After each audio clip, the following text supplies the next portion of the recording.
Salut les filles, c'est Laura, bienvenue sur enformepourelle.com où je donne des conseils pratiques sur l'entraînement pour avoir un poids santé et bien dans votre peau. Donc aujourd'hui, je trouvais ça le fun, j'ai fait un peu de recherche sur internet parce que je ne vais pas toujours vous donner les mêmes choses. J'ai trouvé un super bon article qui parlait justement des 5 raisons pourquoi vous auriez faim pendant que vous êtes en perte de poids. Qu'est-ce que vous faites dans votre vie de tous les jours qui vous dirait « Ok, non, tu devrais avoir faim, ça va pas bien, etc. » Donc, je vais vous en parler aujourd'hui. Une des premières raisons, c'est que vous faites un cardio de longue durée. Donc ça, ça peut avoir un impact, je veux pas. Quand on fait un cardio qui est de plus longue durée, c'est-à-dire que c'est moins intense, on va peut-être développé une faim plus grande après. Donc, il va y avoir un effet de surcompensation plus élevé. Ça revient au fait que les programmes, les entraînements de haute intensité promouvoient justement un effet de satiété. Donc, tu as peut-être moins faim après avoir t'entraîné super fort. Donc, si on regarde un effet cardio, est-ce que tu marches pendant 1 heure, tu arrives à la maison, ou tu jogues pendant 1 heure, modéré, tu reviens à la maison, tu vas peut-être avoir plus faim que si tu es allé faire des sprints. Moi, après avoir fait des sprints, personnellement, j'ai des nausées. Donc, j'ai vraiment pas faim. Mais ça peut être une des raisons pourquoi tu as faim quand tu perds du poids, c'est que tu veux tout le temps brûler plus de calories, donc on bouge, on opte pour des cardios qui sont un petit peu plus de longue durée, moins intenses. Pourtant, moi, ce que je suggérais, c'est d'essayer d'augmenter plus l'intensité de vos entraînements. Donc, vraiment, là, aller chercher des intervalles. C'est pas obligé d'être un sprint, mais que vous soyez dans un état où est-ce que vous êtes pas bien. Donc, vous sortez de votre zone de confort pour justement aller pousser cette limite-là. Donc, il y a ça. La deuxième raison, il y a pas assez de sommeil. Donc, quand on dort pas assez, quand on est fatigué ou quoi que ce soit, on est dans un mode où est-ce que la ghréline va augmenter. La ghréline, c'est l'hormone qui favorise le stockage de gras.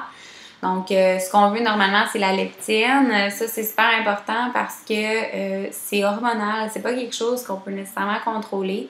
Les gens, ils vont dire « Oh, on est fatigué, on a tendance à vouloir tout manger. » Mais ça, c'est dû à la ghréline, justement.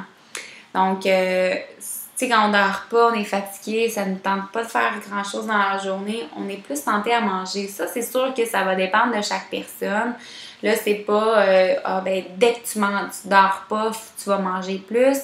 Pas nécessairement, mais ça peut avoir un petit impact également. Donc, c'est juste de faire attention à ça. Que c'est pas d'avoir des bonnes nuits de sommeil, c'est quand même très important, autant au niveau de la récupération que justement l'appétit.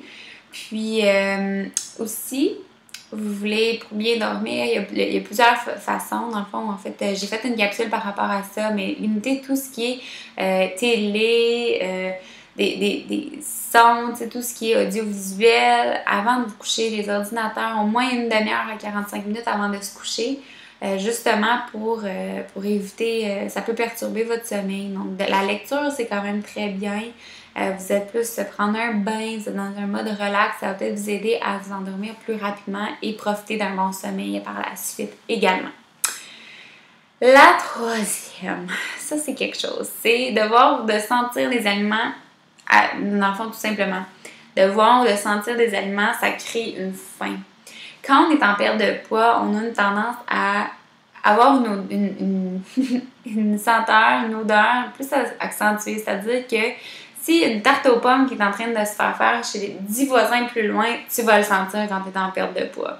Versus quand tu ne l'es pas, tu vas peut-être pas la sentir. C'est que notre odorat, nos sens, ils sont encore plus forts, puissants.